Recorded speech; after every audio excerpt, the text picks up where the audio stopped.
कनपुरिया love story का छठा भाग।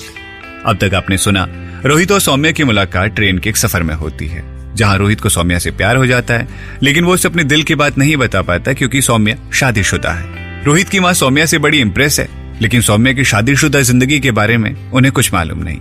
अब आगे सब खा पी कर बैठे थे, आपस में बातें हो रही थी। रोहित का बड़ा मन कर रहा था सौम्या से अकेले में बात करने का। उसने शिखा को मैसेज किया कि कुछ करे। शिखा थोड़ी देर में बोली, सौम्या दीदी आइए, आपको हम अपना घर दिखाते हैं। रोहित भैया आप भी आओ ना साथ में। रोहित सौम्या को घर दिखाने चल दिया।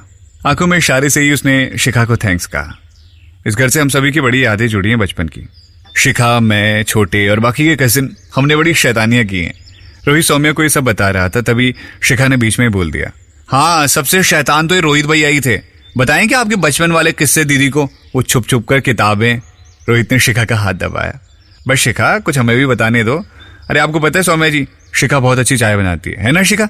जाओ सबके लिए चाय बनाओ जाकर, हम फटाफट सौम्या जी को पूरा घर घुमा के लाते हैं।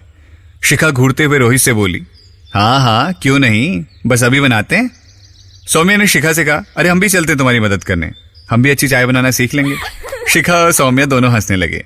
शिखा ने कहा वो घर देख कर आए, फिर किचन में दोनों मिलकर चाय बनाएंगे। इतना कहकर शिखा चली गई और रोहित बाबू बड़े खुश हो गए और सौम्या को छत में घुमाने ले गए। आइए सौम्या जी, यह है इस मोहल्ले की सबसे ऊंची छत, यहां से हम लोग खूब लोगों को परेशान किया करते थे। सौम्या छत के चारों ओर देख रही थी और रोहित सौम्या को देख रहा था। उसका दुपट्टा थोड़ा जमीन पर आ गया था तो रोहित ने उसे संभालने के लिए कहा। सौम्या ने थैंक्स बोलकर दुपट्टा संभाला और एक छोटी सी स्माइल रोहित को दी। मौका देखते ही रोहित ने सौम्या से कहा, बहुत सुंदर लग रही हैं आप इस पीले रंग में। हमारा मतलब है आप पर हर रंग खिलता है सौम्या जी, या फिर ऐसे बोलें कि हर एक रंग खिल जाता है जब आप पहनती हैं। थैंक्स रोहित, क्या मैं सच में इतनी सुंदर हूं या फिर तुम ऐसे ही मेरी तारीफ कर रहे हो? क्योंकि पहले कभी किसी ने मेरी इतनी तारीफ नहीं की, सिर्फ कमियां ही गिनवाई है। सौम्या ने मुंह फेरते हुए मायूसी से कहा। सौम्या जी, रोहित ने कुछ बोलना चाहा था तो सौम्या ने उसे बीच में ही रोक दिया और बोली, रोहित हम दोस्त हैं ना, तो तुम मुझे जी आप लगाकर क्यों बोलते हो? ये सब नहीं चलेगा प्लीज, अब से तुम मुझे सिर्फ सौम्या कहकर बुलाओगे, समझे? जी जैसे आप बोले सौम्या जी, रोहित ने मजाक करते हुए बोला। अच्छा सौम्या, आपको ऐसा क्यों लगा कि हम आपकी झूठी तारीफ कर रहे हैं? मेरा मतलब ये नहीं था रोहित, वो बस सुनने की आदत नहीं है ना, इसीलिए। सौम्या ने धीरे से बोला। आदत नहीं थी तो अब डाल लो मैडम, क्योंकि हमारे सामने कोई सुंदर चीज हो तो हम उसकी तारीफ किए बिना रहते नहीं, समझिए आप। और फिर आप सच में इतनी सुंदर हैं, शायद देखने वाले ने कभी मेरी नजर से देखा ही नहीं। रोहित और सौम्या के बीच कुछ सेकंड्स का मौन और दोनों एक दूसरे की आंखों में देख रहे थे। अरे रोहित आ जाओ भाई, हमें भी सौम्या बिटिया से बात करनी है। सुनीता मौसी ने जोर से आवाज लगाई। हाँ मौसी बस आ रहे हैं। रोहित और सौम्या नीचे आए। इधर छोटे, रिचा और बाकी के लोग बातें कर रहे थे। सब शादी के दिन की इधर उधर दोनों परिवारों की बातें हो रही थी। सौम्या ने देखा शिखा अकेले चाय बना रही है तो उठकर उसे हेल्प करने चली गई। अरे सौम्या दीदी आप कितना काम करोगी, हमें लगी नहीं रहा आप मेहमान हो, हर काम में मदद कर रही हैं। शिखा ने सौम्या के कंधे पर हाथ रखकर कहा।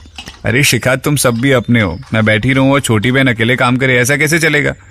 सौम्या ने शिखा के हाथ से चाय की छन्नी लेते हुए कहा। सौम्या ने चाय छानी और एक ट्रे अपने हाथ में और दूसरी शिखा को दी और जाकर सबको चाय दी। सुनीता जी ने धीरे से अलका जी के कान में कहा, जिज्जी ये बिटिया तो भाई हमें बहुत पसंद आ गई है, लगे हाथ इसका मन टटोल लो और अपने रोहित को तो हम लोग मना ही लेंगे। बात तो सही कह रही हो सुनीता, थोड़ी हिचकिचाहट है मन में हमारे, कुछ सोचते हैं। अलका जी थोड़ा धीरे से बोली।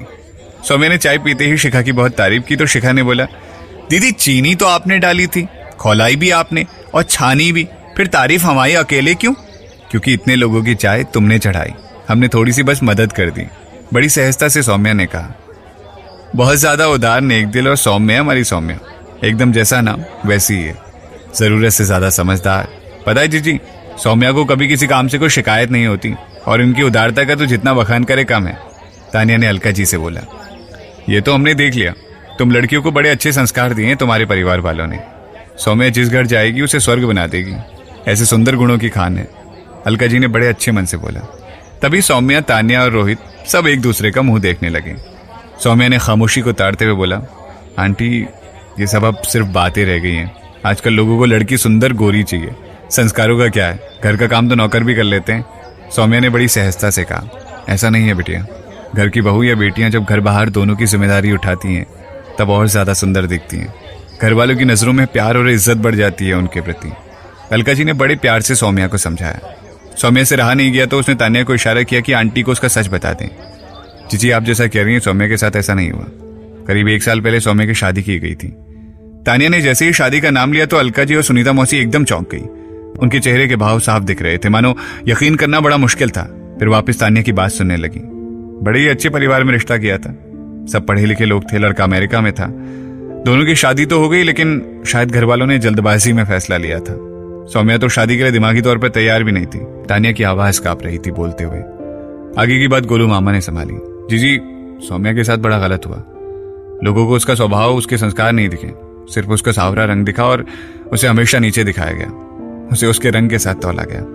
एक लंबी सांस ली मामा जी ने और जाकर सौम्या के बगल में बैठ गए और उसके सर पर हाथ फेर कर बोले, सौम्या बहुत हिम्मत वाली है। उसने उन सब का मुंह बंद करवाया जब उसने खुद उस परिवार से अलग होने का फैसला लिया और अब तलाक का मुकदमा शुरू किया। अपने आत्मसम्मान की रक्षा करना भी तो एक लड़की का फर्ज है। जीजी सही कह रहे ना। अलका जी इस समय निशब्द थी, कुछ बोलने के बजाय सिर्फ हाँ में हाँ मिला रही थी। सौम्या एकदम शांत थी, चेहरे के सभी भाव गायब थे। एक हल्की सी मुस्कान और एक लंबी सांस लेके बोली, मेरे घर वाले मेरी ताकत बने जीजा जी, और उन्होंने मुझे संभाला और हौसला दिया, तभी तो मैं कदम उठा पाई। तान्या दीदी ने बहुत हिम्मत बताई थी हमारी। रोहित सौम्या की बातें सुनकर बहुत इमोशनल हो रहा था और उसका मन कर रहा था अभी जाकर सौम्या का हाथ थाम ले और उसे कह दे वो दुनिया की सबसे खूबसूरत लड़की है। अलका जी अपनी जगह से उठी और सौम्या को जाकर गले लगा लिया। बिटिया हमें माफ कर दो, हमारी वजह तुम्हारा दिल दुखाओ। न जाने कहाँ की बातें कहाँ लेके बैठ गए। सौम्या ने अलका जी को शुक्रिया बोला और कहा, नहीं आंटी हमें बिल्कुल बुरा नहीं लगा, ये सब तो सच है और हम किसी से छुपाना नहीं चाहते थे। बोलते बोलते सौम्या की आंखें नम हो गई थी। इसी बीच घर से फोन आ गया सौम्या की माँ का और उन सभी को घर वापस जाना था। सौम्या ने सबसे विदा लेने को कहा। तान्या और गोलू ने सभी लोगों को तोहफे दिए और सभी ने सौम्या और उसके कजिन को बाहर जाकर छोड़ा। सुनीता मौसी बोली, बहुत अच्छा लगा तुम सब आए, मौका लगे तो फिर आना बेटिया, अभी तो 2-3 दिन हो ना शहर में। सौम्या ने कहा, जी मासी हम कोशिश करेंगे, आप सबसे मिलकर भी बहुत अच्छा लगा। तान्या दी बहुत लकी है, आप लोगों का साथ उन्हें मिला है। मामा ने रोहित को बोला सबको ड्रॉप कराने को। रोहित ने गाड़ी स्टार्ट की और सौम्या आगे बैठ गई, क्योंकि रिचा हिमांशु पहले से ही पीछे बैठ गए थे। पूरे रास्ते सब एकदम खामोश थे, किसी ने किसी से कोई बात नहीं की। घर आते ही सब नीचे उतरे। रिचा हिमांशु को लेकर रोहित को थैंक्स बोलकर अंदर चली गई, जिससे रोहित सौम्या से बात कर सके। रोहित ने सौम्या को सॉरी बोला। आई एम सॉरी सौम्या, हमारी मम्मी की वजह से आपका मूड अपसेट हो गया। आपकी आंखों में आंसू नहीं देख पाते हम, बहुत खास होती जा रही हैं आंखें हमारे लिए, बल्कि पूरी आप ही खास हो। आप खुश रहो हमेशा। रोहित ने थोड़ा इमोशनल होकर बोला, थैंक्स रोहित, मुझे इतना अपनेपन का एहसास दिलाने के लिए। और हाँ, अलका आंटी बहुत अच्छी है, हमें कोई शिकायत नहीं है उनसे। वो मुझे सावरी लड़की भी बोले तो भी नहीं, समझे। सौम्या ने रोहित की नाक पर अपनी उंगली मारी और बाय बोलकर चलने लगी। रोहित एकटक सौम्या को देखता रहा। इधर अलका जी का मन बड़ा उदास था, समझ ही नहीं आ रहा था कि क्या करें। कहाँ तो वो सौम्या को बहू बनाने के सपने देख रही थी और अब उसकी पहली शादी, तलाक का मुकदमा। उन्होंने सुनीता जी से कहा, सुनीता यार हमको लगा था सांवरी सलोनी प्यारी सी दुल्हन मिल गई हमारे रोहित के लिए, लेकिन अब तो मन खराब हो गया। जीजी उदास मत हो, बुरा तो हमें भी लग रहा है, अब कहा कर सकते हैं हम लोग। और हाँ जीजी, और लड़कियां मिल जाएंगी अपने रोहित के लिए, कौन सी आखिरी लड़की थी। फिर अब ये सब जानकर रिश्ता करना कहाँ समझदारी है। अलका जी एक लंबी सांस लेकर कहती है, लड़की हीरा है वैसे, लेकिन तुम्हारी बात सही है छोटी, समाज को भी तो मुंह दिखाना पड़ेगा। तानिया ये सब बात सुन लेती है और जाकर गोलू को सब बताती है। गोलू ने तानिया से कहा, तानिया तुम कतई मत घबराओ, जीजी को हम बहुत अच्छे से जानते हैं। जब उन्हें पता चलेगा रोहित और हम सबको सौम्या बहुत पसंद है तो वो मना नहीं कर पाएगी, देखना। और रही बात है समाज और सोसाइटी की, तो एक बात तो तय है कि उनके लिए मुश्किल है स्वीकारना, लेकिन जब सौम्या की खूबियों के सामने उनकी पहली शादी तोलेंगी तो सबको सौम्या के आगे उन्हें हल्का ही लगेगा। तानिया ने गोलू के दोनों हाथ पकड़े। आपको यकीन है ना जीजी मान जाएंगी, हमें बड़ी चिंता हो रही है, लेकिन हमारा यकीन मानिए सौम्या इस घर के लिए एकदम योग्य बहू है, हर खूबी है उसमें जैसी जीजी को चाहिए। गोलू ने तानिया को गले लगा लिया और उसे आश्वासन दिया, तुम परेशान मत हो, सौम्या ने सबके दिलों में जगह बना ली और बस जीजी को अब हाँ कराने की बात है। हमें पता है क्या करना है, सबसे पहले जीजाजी से बात करनी होगी, तो वो हम सब आज ही कर लेंगे, सब सही हो जाएगा। देखना कल की सुबह एक नई उम्मीद लेकर आएगी। गोलू ने बहुत प्यार से तानिया को समझाया। तानिया ने अपना सर उसके सीने से हटाते हुए कहा, हमें आप पर पूरा यकीन है पतिदेव। दोनों एक दूसरे को देखकर मुस्कुरा रहे थे। तो ये था इस कहानी का छठा भाग। ये कहानी आपको कैसी लग रही है हमें जरूर से बताइए।